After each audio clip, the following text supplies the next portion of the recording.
उपजाऊ, कृषि की दृष्टि से उपजाऊ, ऐसा लिखो है ना।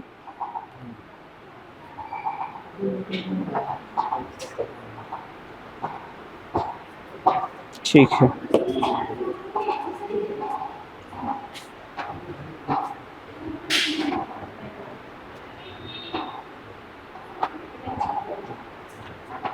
बड़े आकार के, मोटे नहीं, बड़े।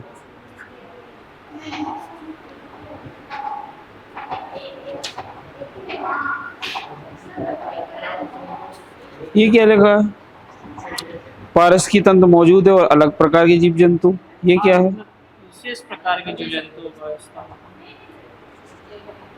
नहीं, ऐसा कुछ भी नहीं है, ये नहीं है पॉइंट। ये ठीक है, ये नहीं, इसको काटो, ऐसा नहीं है कुछ। अच्छा।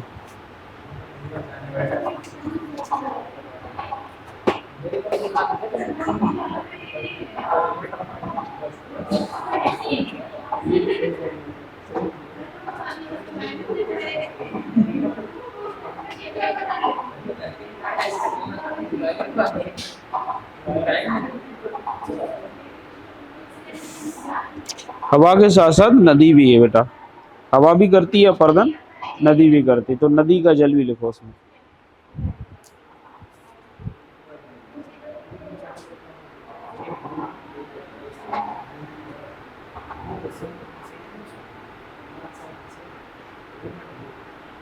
ऐसा नहीं लिखना है बेटा। बूढ़ क्या है? बूढ़ वो है जो मैदानी भागों में जब नदियां या फिर कोई हवा, ठीक है, क्या कर रही है, वहां से प्रवाहित हो रही है, तो अपने साथ जब ऊपरी भागों के महीन अवसाद बहा कर ले जाए, तो शेष बचे हुए जो बड़े आकार के कंकड़ पत्थर है ना, इनसे निर्मित क्षेत्र को बूढ़ कहते हैं। आ रही बात समझ में? क्या लिखना था? नदियों द्वारा जब मृदा की ऊपरी परत को अपने साथ बहाकर ले जाया जाता है, तो शेष बचे बड़े अवसादों की संरचना को क्या कहते हैं? बूढ़ कहते हैं। ऐसा मानव द्वारा की जाने वाली सिंचाई से जो कंकड़ पत्थर बच जाते हैं, महीन अवसाद बह जाते हैं, तो क्या बच जाते हैं? शेष कंकड़ पत्थर अनुज्ञा भूमि को दहिए। ये थोड़ा ठीक है, पहला वाला सुधारो। लेकिन तुम सबने एक जैसी नकल क्यों की है? एक ही सिस्टम पे लिख के ला रहे हो सबके सब, क्यों? कहाँ से लिखा है ये? इससे अपने निकाले हैं। अच्छा, नहीं अच्छा लिखा है, बढ़िया बढ़िया।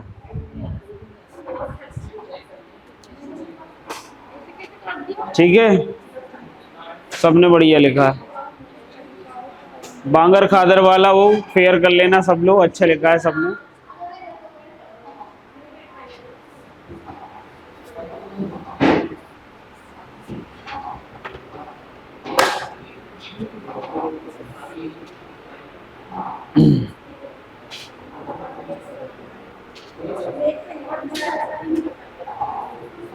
अब क्या है?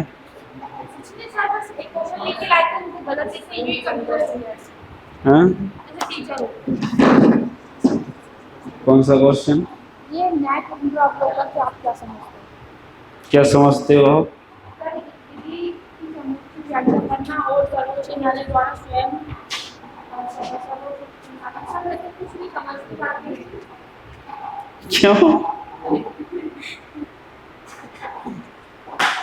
तू ना बस क्लास आओ बस, कोई दिक्कत नहीं। हेलो, हाँ जी, कैसे हैं आप लोग बेटा? बता दो, बढ़िया हो ना? ऐसे बोल दिया करो, भले ही ना हो। नहीं, जब रहो तभी बोलो, नहीं भी हो तो फिर भी कोशिश करो बढ़िया रहने की। हाँ जी, कहाँ थे अपन?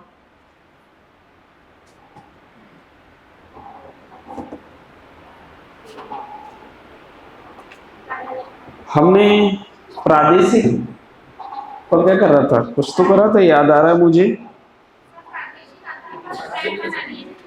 अच्छा हाँ, बिल्कुल बिल्कुल, राजस्थान का मैदान पढ़ना है आज हमको, ठीक है।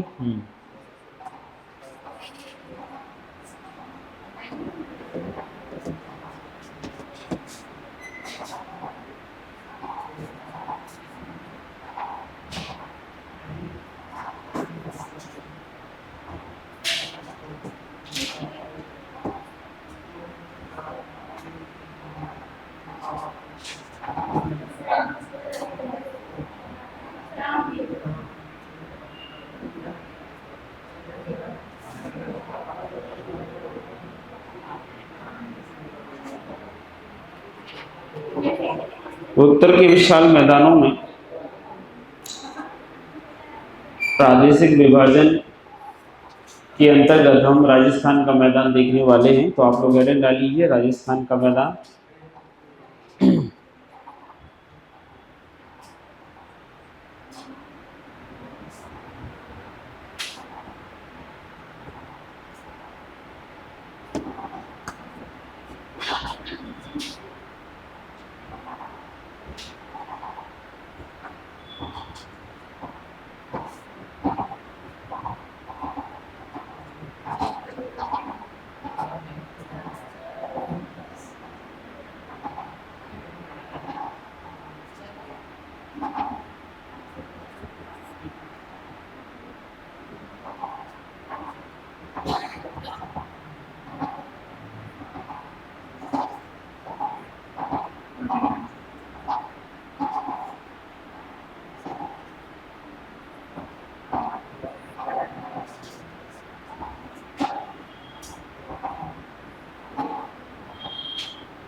इसको बनाना है, जल्दी से बना लो।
चलो बना लो जल्दी से।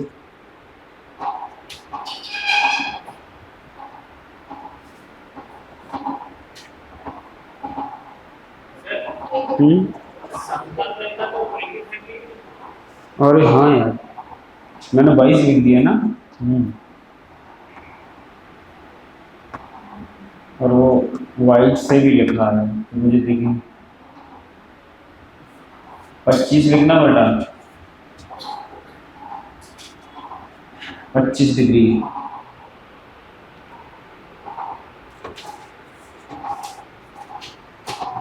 दिख रहा है ना 25, 22 डिग्री नहीं है, 25 है बेटा वो।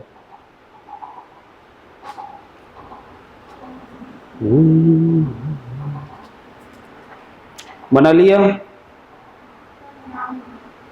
जल्दी करो।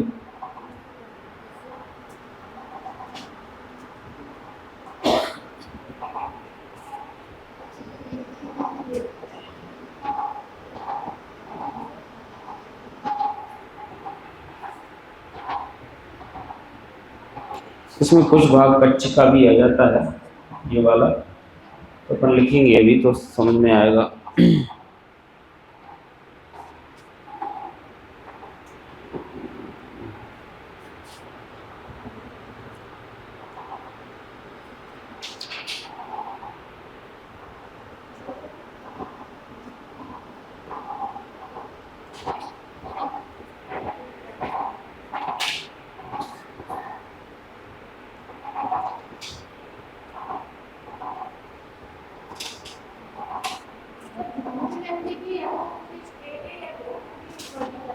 क्या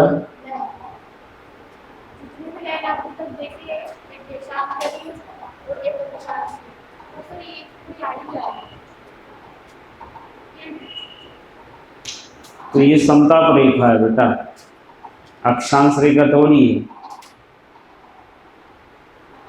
लिख लिया।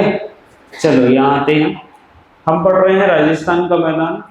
राजस्थान का मैदान की बात करें तो ये बेटा उत्तर के विशाल मैदानों का वो भाग है जो पश्चिमी, और अगर बात करें थोड़ा हम ये कह सकते हैं कि उत्तर पश्चिमी से लेकर पश्चिमी भाग में फैला हुआ है। कैसा फैला हुआ है बेटा? उत्तर पश्चिमी से लेकर पश्चिमी भाग में फैला हुआ है भारत के। और अगर इस मैदान का वैसे विस्तार देखें तो उत्तर पूर्व से लेकर कहाँ पर है बेटा? दक्षिण पश्चिम में। कैसा है? उत्तर पूर्व से दक्षिण पश्चिम, लेकिन भारत के वेस्टर्न साइड है। कहाँ पर बेटा? पश्चिमी भाग में। ठीक है, इस पूरे के पूरे मैदान की बात करें तो 25 डिग्री की जो समताप रेखा है इस मैदान को दो भागों में बांटती है। कितने भागों में? दो। एक कौन सा बेटा? पश्चिमी भाग, और एक कौन सा भाग? पूर्वी। ठीक है, पश्चिमी भाग और पूर्वी भाग दो भागों में बांटती है 25 डिग्री समताप रेखा। इसको पश्चिमी राजस्थान का मैदान कह रहे हैं और इसको क्या कह रहे हैं बेटा? पूर्वी राजस्थान का मैदान। तो यहाँ पर 25 डिग्री की समताप रेखा यानी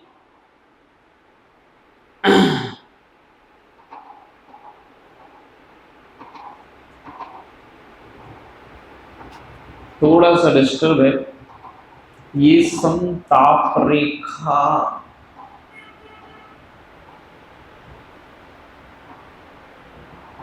वर्षा रेखा होना चाहिए, सम वर्षा रेखा, आइसो हाइट्स होना चाहिए। एक सेकंड रुकना, जरा डिस्टर्ब कर रहा है कोई दिमाग में। क्योंकि 25 सेंटीमीटर से कम की वर्षा बीकानेर जैसलमेर, हाँ ये आइसो हाइट्स है बेटा, सम वर्षा लिखना है इसको, सम वर्षा रेखा, माफ करना ये सम वर्षा रेखा है, सम वर्षा लिखना है इसको, सम वर्षा, आइसो हाइट्स कहते हैं, सम वर्षा रेखा, ठीक है, बस और कुछ नहीं करना है।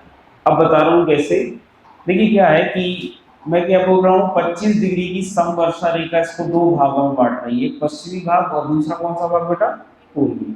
अब देखो जरा, 25 सेंटीमीटर की सम वर्षा रेखा का मतलब है कि इसके पश्चिमी भाग में 25 सेंटीमीटर से कम वर्षा और इसके पूर्वी भाग में 25 सेंटीमीटर से अधिक वर्षा है। आ रही बात समझ में? और अगर 25 सेंटीमीटर से कम वर्षा होगी तो ऑब्वियस सी बात है क्या बन जाएगा बेटा, मरुस्थल बनेगी।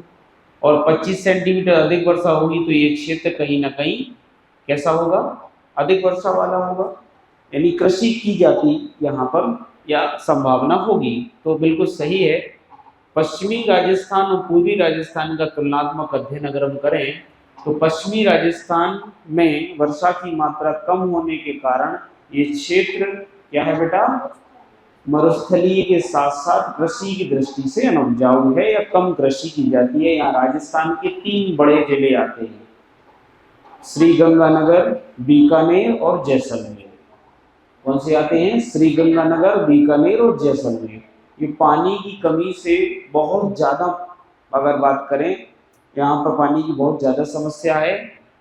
तो यहाँ पर हमें डेजर्ट मिलता है, मरुस्थल मिलता है, और आप समझ ही रहे होंगे मरुस्थलों का विकास वहीं पर होता है जहाँ वर्षा की मात्रा क्या होती है, कम होती है। अब जबकि हम पूर्वी भाग की बात करें बेटा तो यहाँ वर्षा की मात्रा अधिक इसलिए क्योंकि इस यहाँ पर कौन सा पर्वत है पता मुझे, अरावली पर्वत। तो अरावली पर्वत जब यहाँ से अगर आप देखोगे तो यहाँ से मॉनसून की हवाएं कहाँ जाती है बेटा, इस तरीके से अरब सागर से होते हुए मॉनसून की हवाएं कहाँ पहुँचती हैं, राजस्थान अरावली पर्वत। तो अरावली से टकराकर इसके निचले भागों में क्या कराती है, वर्षा कराती है। क्या कराती है, वर्षा कराती है। तो वैसे अरावली पर्वत समांतर आता है तो उतनी वर्षा हो नहीं पाती। अगर ऐसा होता अरावली तो ज्यादा वर्षा होती, लेकिन अरावली कैसा है, ऐसा। तो कुछ वर्षा जो है इससे ऊपर क्या होता, देखना जरा आप, ऐसा समझिए जरा कि कैसे बताऊं, हाँ मोबाइल से। ये देखिए, ये यहाँ से मानसूनी हवाएं आ रही हैं, अब ये पर्वत ऐसे है, ये मानसूनी हवा की डायरेक्शन है। तो ये हवाएं कुछ इस तरीके से ऊपर चढ़ेंगी, इस पर्वत पर चढ़ेंगी कि नहीं चढ़ेंगी। तो ऐसे चढ़ने के बाद यहाँ पर क्या करा देगी, वर्षा। और जो सीधी निकल रही है वो सीधी भी निकल जाएंगी, यहाँ से कुछ चली जाएंगी। तो कुछ ऊपर जा रही हैं और कुछ सीधी निकल गई। अगर ये ऐसा होता तो सारी चढ़ती ऊपर, सारी चढ़ती और भयंकर वर्षा होती कि नहीं होती। तो क्या हो रहा है बेटा, कोई ये रहा है कि अरावली ऐसे आने के कारण से कम वर्षा करा पा रहा है यहाँ पर, जबकि हिमालय कैसे है बेटा, ऐसे। तो सारी की सारी जाति किससे टकराती है, ऐसे करके ऊपर जाती है और यही वर्षा करा देती है। तो हिमालय में यहाँ धर्मशाला और उत्तराखंड में तो बहुत बारिश होती है, आई बात समझ में। लेकिन कहाँ वर्षा नहीं होती है, राजस्थान में वर्षा नहीं होती है जितनी होना चाहिए, क्योंकि मानसून की हवाएं तो आ ही रही है ना वास्तव में। तो यहाँ कितनी वर्षा होगी बेटा, तो यहाँ वर्षा लगभग 75 सेंटीमीटर होती है। कितनी होती है बेटा, 75 सेंटीमीटर के आसपास होती है, 75 सेंटीमीटर। और ये कहीं कहीं पर 100 सेंटीमीटर तक चली जाती। तो मैं कहूँगा 75 एवरेज है, 75 से 100 सेंटीमीटर के बीच में हो सकती है। लेकिन इसके जैसे जैसे वेस्टर्न साइड में जाओगे वर्षा की मात्रा क्या होती जा रही है, घटती जा रही। तो इस तरीके से वर्षा के आधार पर राजस्थान के भाग का या राजस्थान के मैदान का निर्माण होता है। अब अरावली में वर्षा होगी तो यहीं से नदियां निकलेंगी। तो सबसे प्रमुख नदी कौन सी यहाँ की, लूनी। 2023 में लूनी बेसिन के बारे में प्रश्न भी पूछा गया था। तो लूनी नदी अरावली से निकलती है और जब ये बहती है तो उसमें बहुत सारी सहायक नदियां इसी तरीके से मिलती हैं और यहाँ पर एक बेसिन बनता है जिसको लूनी का बेसिन कहते हैं। क्या कहते हैं बेटा, लूनी नदी का बेसिन कहते हैं। यहाँ पर एक बेसिन का निर्माण होता है। किस कलम से बनाऊं बताओ श्रद्धा? ये बना देता ये लू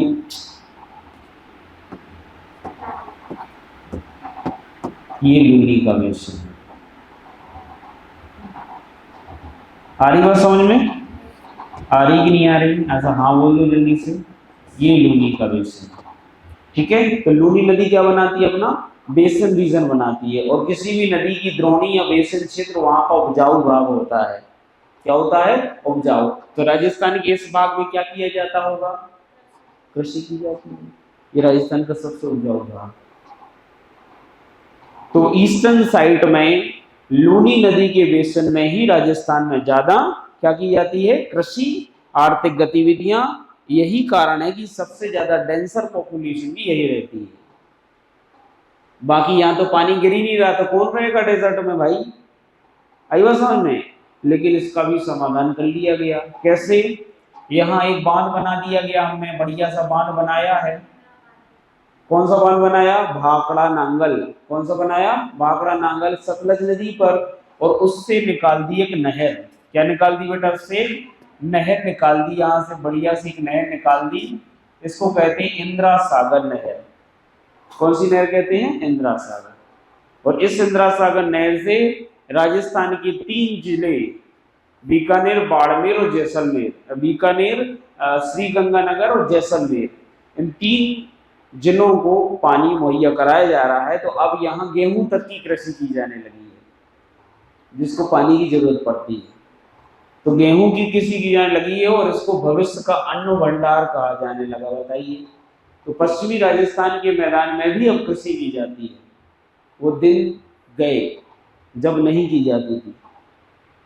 मरुस्थल की बात नहीं कर रहा हूं मैं, पश्चिमी राजस्थान के मैदान में। मरुस्थल में काहे की कृषि करेंगे हम? लेकिन पश्चिमी राजस्थान के उन भागों में जो डिस्ट्रिक्ट वाइज आते हैं, जहाँ लोग रहते हैं। बाकी डिजर्ट में तो कोई कुछ होगा ही नहीं। आ रही बात समझ में नहीं आ रही? तो यहाँ ये इंदिरा सागर नहर परियोजना ने काफी हद तक कह सकते हैं पश्चिमी राजस्थान को उपजाऊ किया है। वहाँ लोगों को रहने के लिए, मैं बता दूं आपको, थार डेजर्ट विश्व का एकमात्र मरुस्थलीय क्षेत्र जहाँ सबसे ज्यादा पॉपुलेशन रहती है। जिसके कारण, इस राजस्थान इंदिरा सागर नहर के कारण, इतनी कम वर्षा होने के बाद भी यहाँ सबसे ज्यादा जनसंख्या रहती है। क्यों? क्योंकि आर्थिक गतिविधियां हैं ना, कृषि वगैरह कर सकते हैं ना, इसीलिए लोग रहना। मतलब ऐसा नहीं है कि उनको रोजगार नहीं मिल रहा या भोजन नहीं मिल रहा है, मिलता है।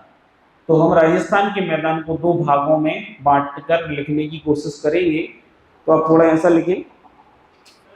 हाँ बेटा। हाँ जी, रेनफॉल है। हाँ,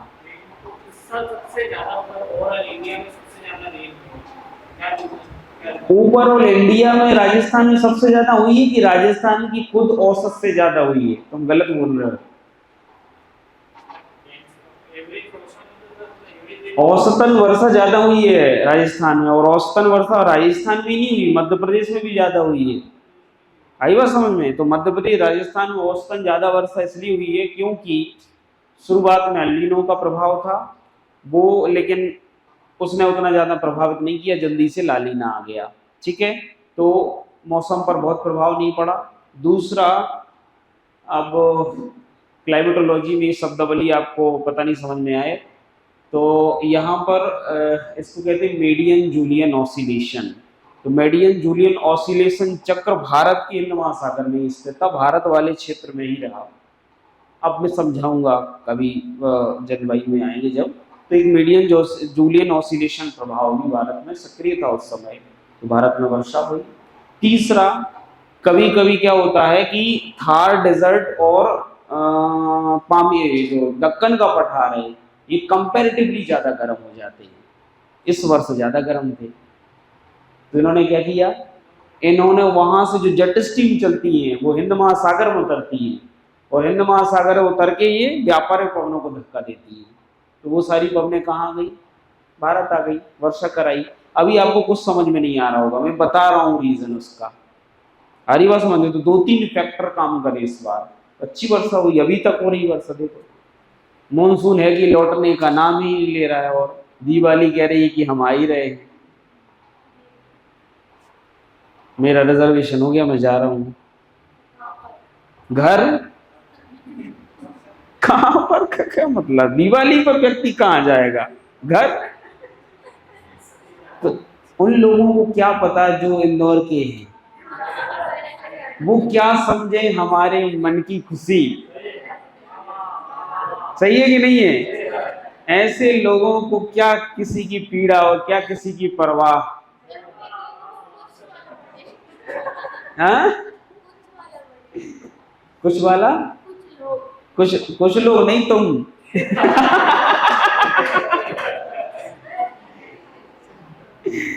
है ना, अब तुम ऐसा बोलोगी तो सीधा बोलना पड़ेगा ना।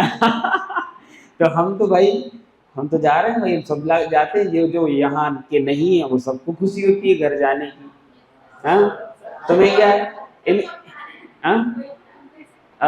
मैं तो संडे को जा रहा हूँ बेटा, संडे को जा रहा हूँ, संडे को ही आ जाऊंगा, संडे टू संडे, मतलब नेक्स्ट संडे, 3 तारीख को है संडे ना, ठीक है।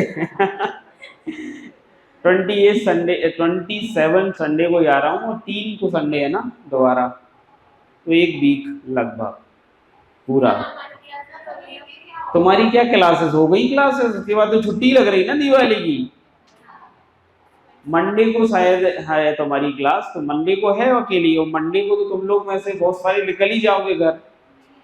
हाँ, नहीं जा रहे तुम लोग घर, नहीं जा रहे, जा रहे हैं ना, सैटरडे को ही निकल जाओगे तुम लोग, तो वो मुझे पता है ना, तुम लोग क्या छोटे मोटे, तुम पहले ही निकल जाओगे घर। मेरे को घर से फोन लगा रहे, सर मैं पहुंच गया, आप निकले क्या? है ना, तो बढ़िया है, जाओ। मैं जा रहा हूँ सागर।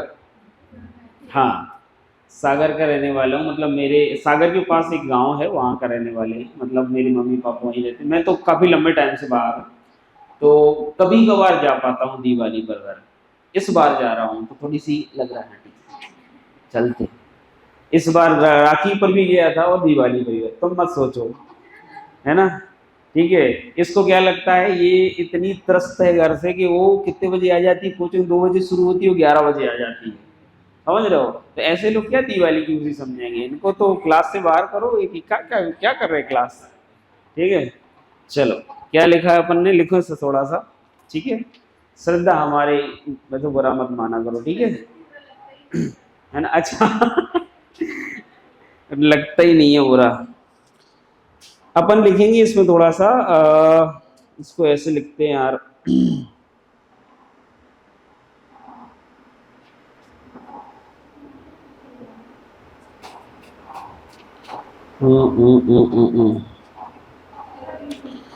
डायग्राम के नीचे से ही लिखना। इसमें अपन ऐसा पॉइंट बनाते हैं, पहला पॉइंट बनाओ बेटा, स्थिति। स्थिति वाला पॉइंट बनाओ पहले। स्थिति में लिखो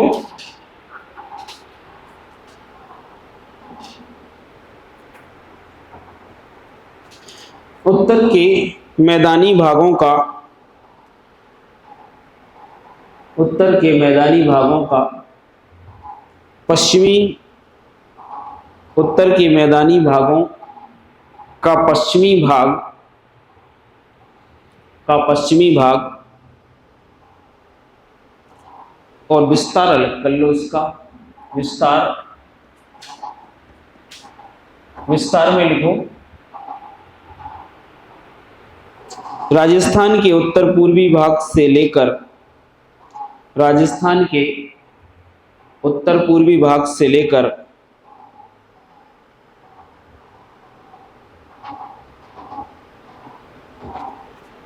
दक्षिण में कच्छ के रण तक, दक्षिण में कच्छ के रण तक विस्तृत है बेटा ये।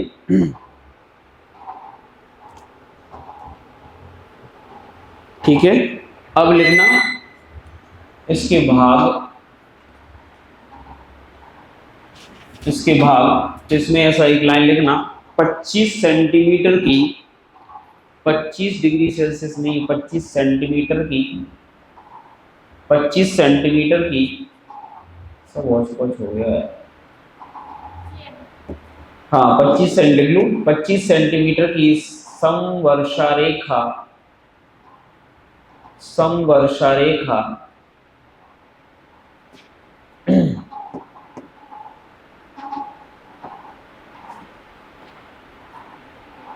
इसे दो भागों में विभाजित करती है। समवर्षा रेखा इसे दो भागों में विभाजित करती है। पहला लिखना पश्चिमी राजस्थान का मैदान और दूसरा लिखना पूर्वी राजस्थान का मैदान। दो भागों में विभाजित करती है डैश करके, पहला पश्चिमी राजस्थान का मैदान और दूसरा पूर्वी राजस्थान का मैदान। ठीक है, अब अपन इसमें लिखेंगे तो सही रहेगा। पश्चिमी राजस्थान के मैदान में लिखो, हेडिंग डालो पश्चिमी राजस्थान का मैदान।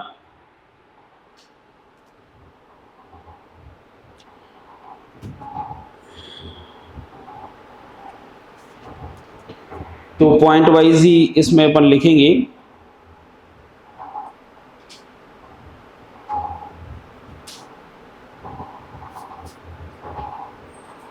तो इसमें लिखना पहला पॉइंट बना लो इसमें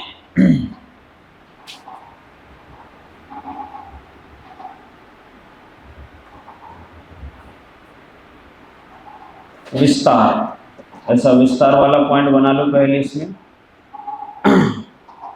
तो लिखना इसका विस्तार मुख्यतः राजस्थान के पश्चिमी भागों, इसका विस्तार मुख्यतः राजस्थान के पश्चिमी भागों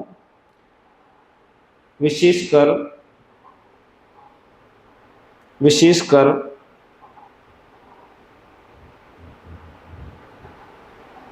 बीकानेर, जैसलमेर एवं श्रीगंगानगर, बीकानेर, जैसलमेर एवं श्रीगंगानगर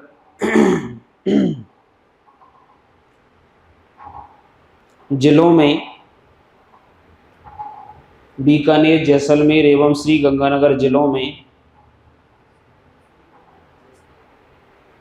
बीकानेर, जैसलमेर एवं श्रीगंगानगर जिलों में तथा कच्छ के रण तक पाया जाता है, कच्छ के रण तक पाया जाता है।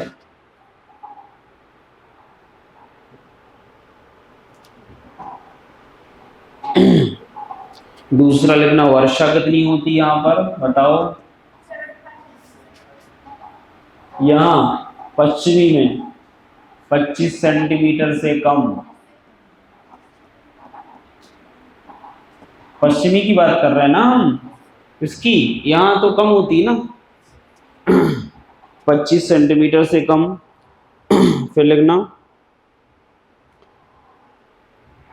यहाँ 25 सेंटीमीटर कम वर्षा है। तापमान लिख लो, तापमान कितना है, तो यहाँ का औसत तापमान 45 डिग्री सेल्सियस है, या अपन इसको ठीक है ऐसा ऐसे कम लिखो, जैसे लिखो 42 डिग्री सेल्सियस, ये कोपेन के अनुसार है 42 डिग्री सेल्सियस, 45 मत लिखो। फिर लिखना वर्षा लिख लिया, तापमान लिख लिया। जलवायु, जलवायु में लिखना मरुस्थलीय,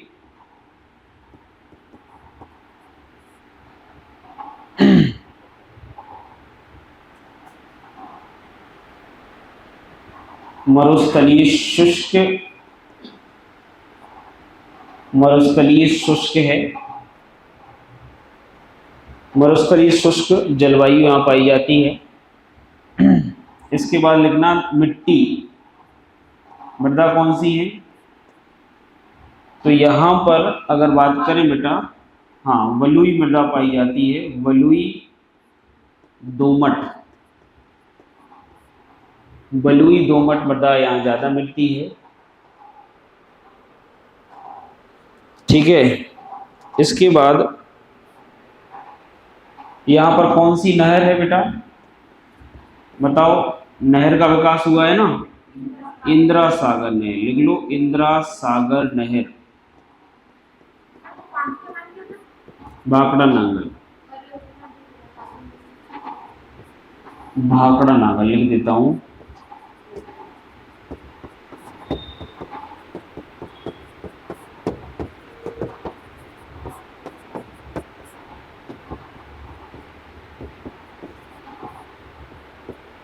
इसको ऐसा मतलब हो यार, भाखड़ा नांगल बांध मतलब उसको, इसकी अलग परियोजना है, इसको ऐसा लिखना, इंदिरा सागर परियोजना, इंदिरा सागर परियोजना, परियोजना द्वारा, ऐसा लिखो।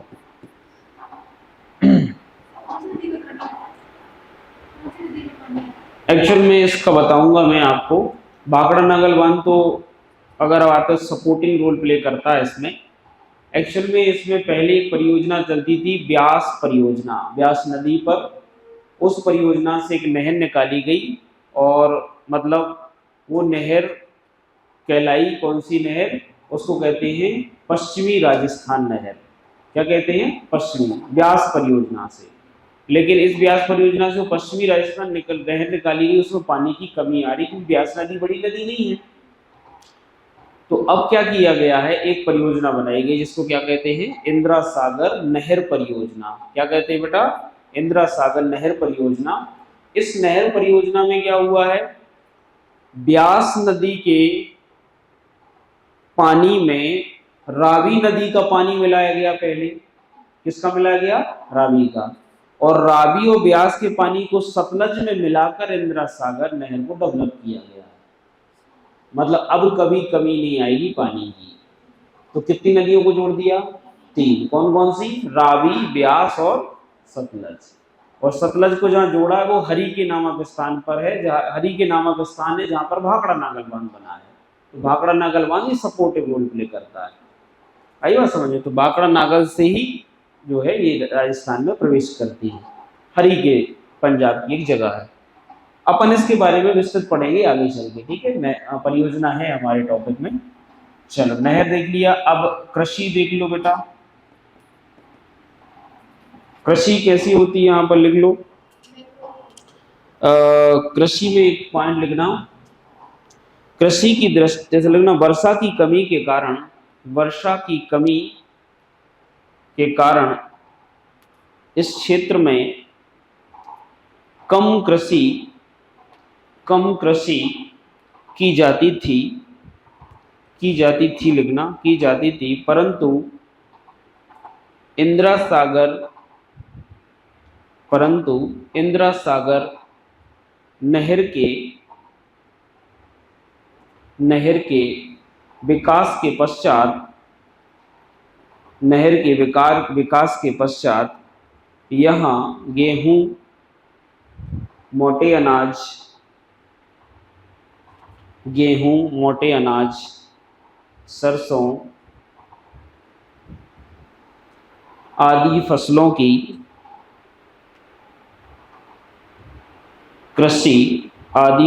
की कृषि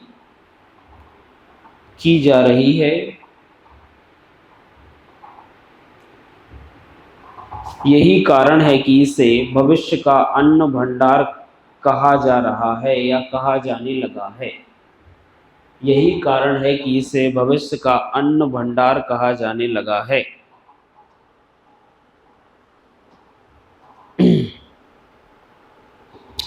अच्छा, ये तो कृषि हो गई। मरुस्थल कौन सा है यहाँ पर, कौन सा डेजर्ट है, थार मरुस्थल लिखना। और लिखना विश्व का सर्वाधिक जनसंख्या वाला मरुस्थल, जनसंख्या घनत्व वाला, विश्व का सर्वाधिक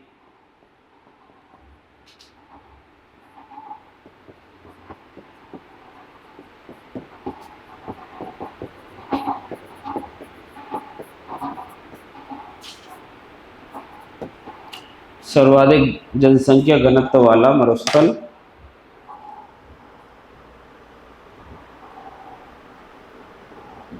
ठीक है, ऐसा आपको किसी पुस्तक में नहीं मिलेगा बेटा।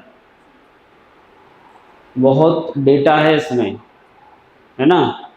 तुम तो कितनी गहराई से पुस्तकें पढ़ लो, तुम्हें ऐसा डेटा नहीं मिलेगा। निकाल निकाल के मैंने बहुत सारा लिखवाया आपको। और पेपर जैसे आ रहे हैं ना, वो खतरनाक आ रहे हैं। तीसरा पेपर तो कल का बहुत अच्छा आया। इकोनॉमिक टफ थी और साइंस में कुछ चीज़ें सरल थी, बट मैं कहूँ कि कुछ चीज़ें उसमें भी टफ थी। इकोनॉमी तो काफ़ी खतरनाक आई है। मतलब ये कह सकते हैं कि अगर लेवल से नहीं पढ़ के जा रहे इकोनॉमी में ना, तो गच्चा खा जाओगे। और डेटा भी ऐसा पूछ रहे हैं वो कि बहुत खतरनाक वाला डेटा, मतलब ऐसा डेटा याद ही नहीं होता। कब जो स्टैटिक इस ये क्या है, यही तो समझा रहा हूँ इतने दिन से कि सुन लो रे।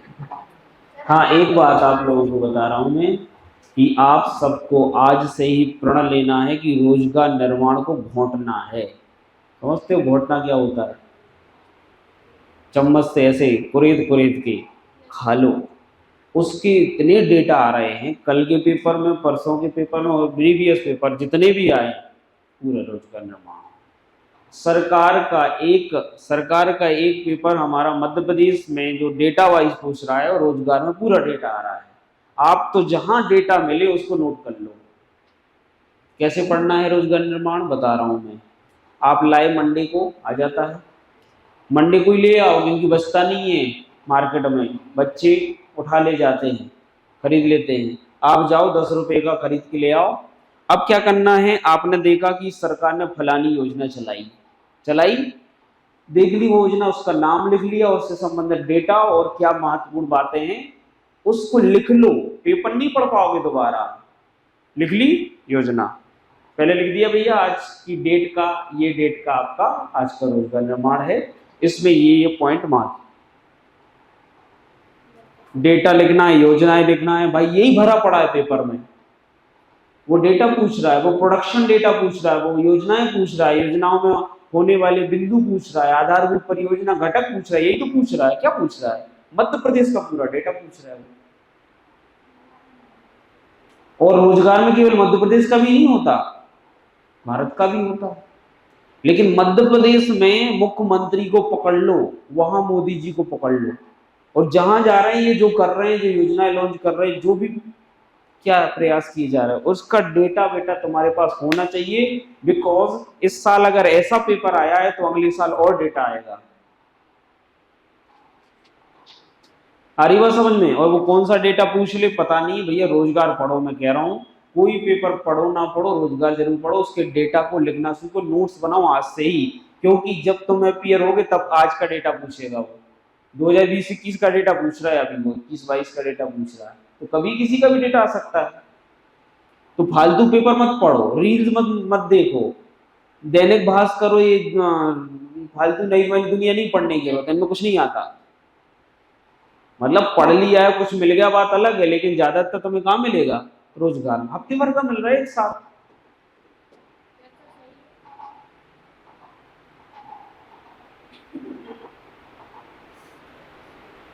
तो सबकी कॉपी बना लो आप, तो सब लोग कॉपी बनाए भाई। रोजगार निर्माण की ये कॉपी हर साल, जब तक पेपर नहीं दे रहे तब तक कॉपी बेटा। डेफिनेटली मान लो दो चीजों में फायदा मिलेगा, प्री में फायदा मिलेगा, मेंस में फायदा मिलेगा। मेंस में डेटा के तौर पर, प्री में क्वेश्चन आंसर आते हैं, क्वेश्चन आंसर में तुम्हें फायदा मिलेगा। मैं बोल रहा हूँ आपसे, पहले इतना जरूरी नहीं था। पहले में चलो नहीं पढ़ा कोई बात नहीं, मिल जाता है, पत्रिकाओं में आ जाता है बाद में।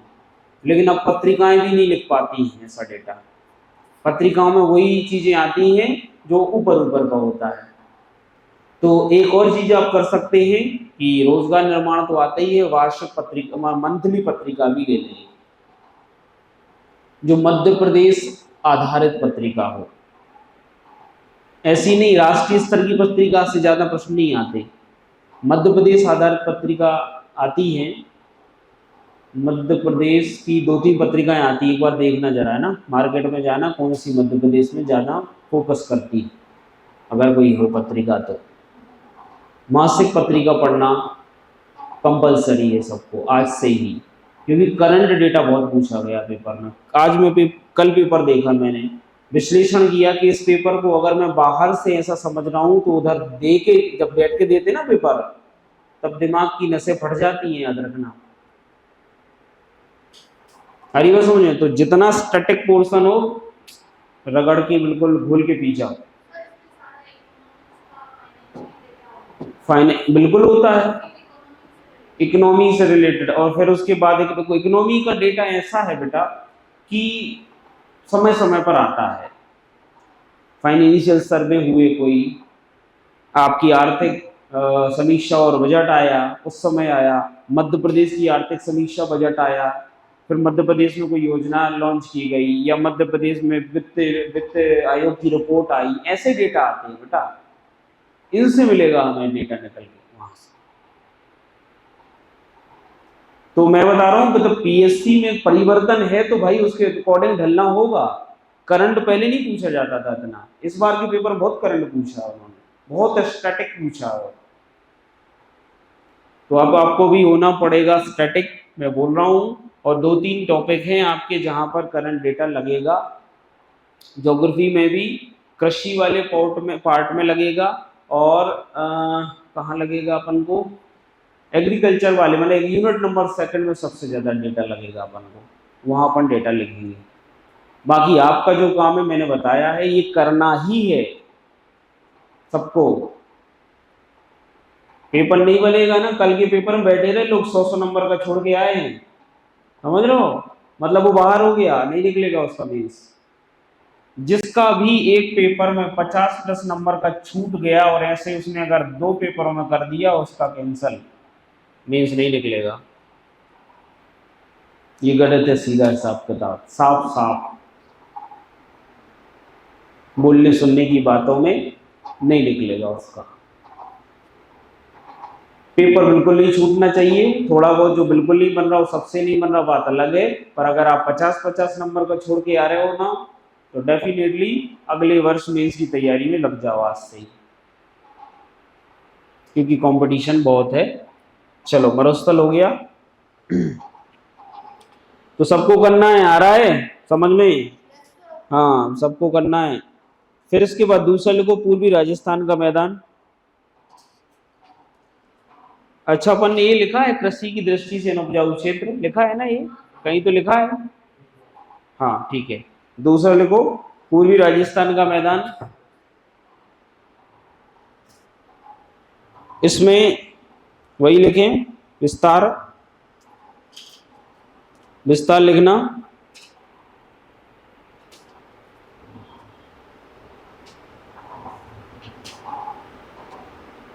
इसमें ऐसा लिखना,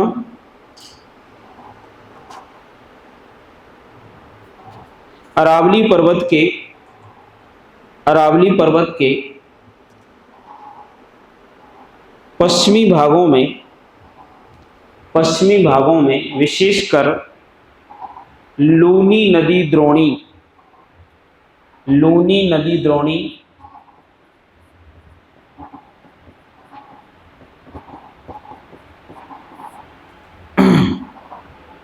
विशेषकर लूनी नदी द्रोणी वाले क्षेत्रों में वर्षा लिखें कितनी, 75, औसतन लिख लो आगे, औसतन 75 सेंटीमीटर, औसतन 75 सेंटीमीटर वर्षा है। तापमान, तापमान आप 40 डिग्री सेल्सियस लिखें, 40 डिग्री सेल्सियस। जलवायु, जलवायु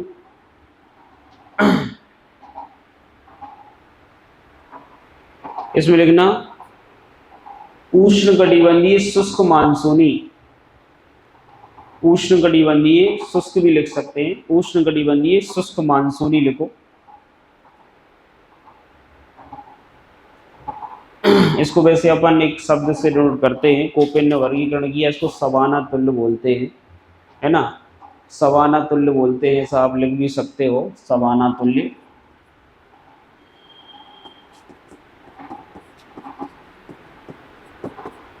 ठीक है।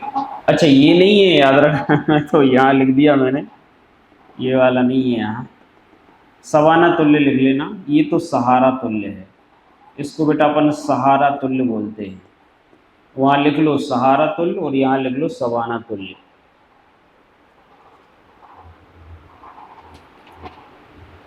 ठीक है। नेक्स्ट, मिट्टी कैसी है यहाँ पर, तो लिखना दो क्या बोलते हैं, जलोढ़। यहाँ पर जलोढ़ भी है और दोमट भी है और बलुई भी है, तीनों हैं। जलोढ़, बलुई, दोमट, तीनों लिख लो। जलोढ़ मृदा लूनी नदी के बेसिन में ज़्यादा है।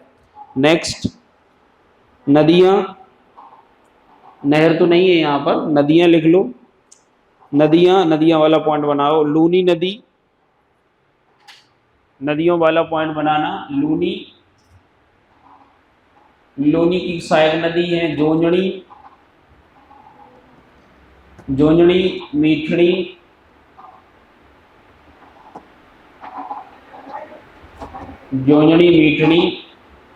सगाई।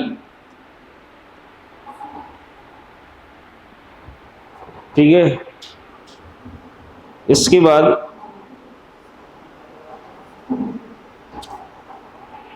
कृषि, तो लिखना कृषि की दृष्टि से यह भाग उपजाऊ है। कृषि की दृष्टि से यह भाग उपजाऊ है।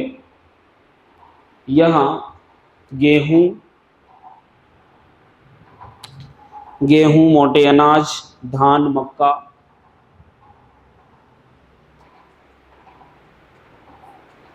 आदि की कृषि की जाती है। आदि की कृषि की जाती है।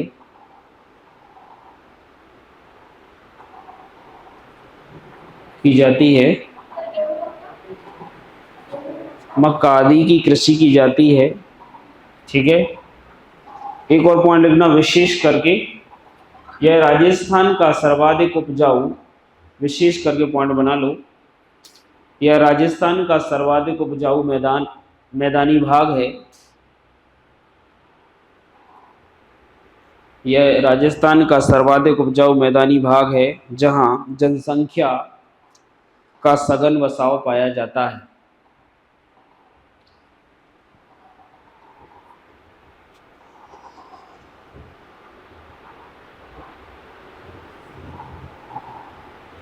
जनसंख्या का सघन बसाव पाया जाता है।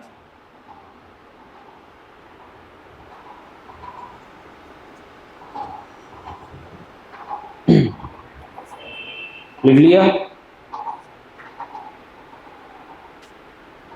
अब हमारे पेपर में प्रश्न आया था, लूनी नदी क्या आया था, 5 मार्कर में आया था, लूनी नदी का अपवाह क्षेत्र या कोई तो आया था, याद नहीं आ रहा, ऐसा कुछ आया था प्रश्न। तो लूनी नदी से प्रश्न आ चुका है। अगर ऐसा आता है कि लूनी अपवाह तंत्र, अपन अपवाह तंत्र में पढ़ेंगे, या लूनी नदी वेशन क्या है, ऐसा आ गया तो लूनी नदी वेशन की व्याख्या कीजिए। क्या लिखोगे इसमें?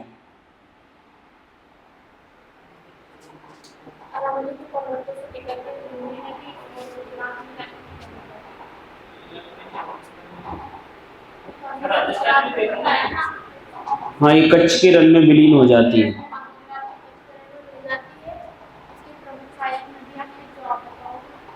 वो तो सब बताएंगे। इसमें मेन फोकस क्या होगा, मैं आंसर पूछ रहा हूँ कि मेन फोकस किस पर करेंगे। लूनी नदी, द्रोणी मतलब बेसिन मतलब मैदानी भाग मतलब उपजाऊपन मतलब कृषि। समझ पा रहे हो ना? तो किस पर फोकस करना है? कृषि जैसी आर्थिक गतिविधि पर फोकस करना है। उपजाऊ है, कृषि करते हैं लोगों का, यहाँ पर ज्यादातर जो है प्राथमिक सेक्टर यहाँ पर फलता फूलता है, मतलब कृषि ज्यादा की जा रही है। यहाँ पर विभिन्न प्रकार की फसलें उगाई जाती हैं। राजस्थान में उपजाऊ क्षेत्र है, जनसंख्या ज्यादा है, आर्थिक गतिविधियां ज्यादा है ना, वर्षा की मात्रा ज्यादा है यहाँ पर अन्य राजस्थानी भागों की तुलना में। दक्षिण पश्चिम जो मानसून आ रहा है इस क्षेत्र में सर्वाधिक वर्षा कराता है। कौन सा मानसून है ये? दक्षिण पश्चिम। अपन आगे पढ़ेंगे दक्षिण पश्चिम मानसूनी हवाओं से सबसे ज्यादा बारिश यहीं पर होती है। आ रही बात समझ में?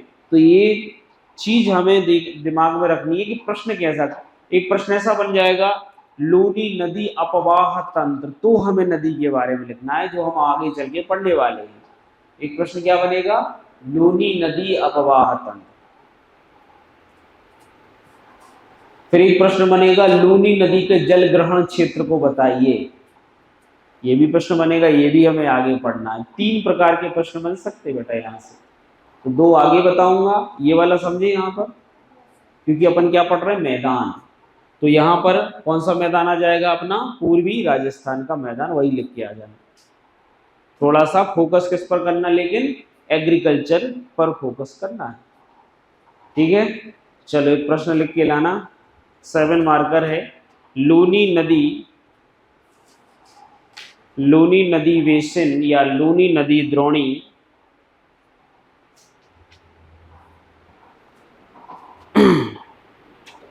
लूनी नदी द्रोणी का संक्षिप्त वर्णन कीजिए। लूनी नदी बेसिन का संक्षिप्त वर्णन कीजिए, ठीक है। करके आइए, देखते हैं कैसे बनता है। फोकस आपका होना चाहिए एग्रीकल्चर यानी प्राइमरी सेक्टर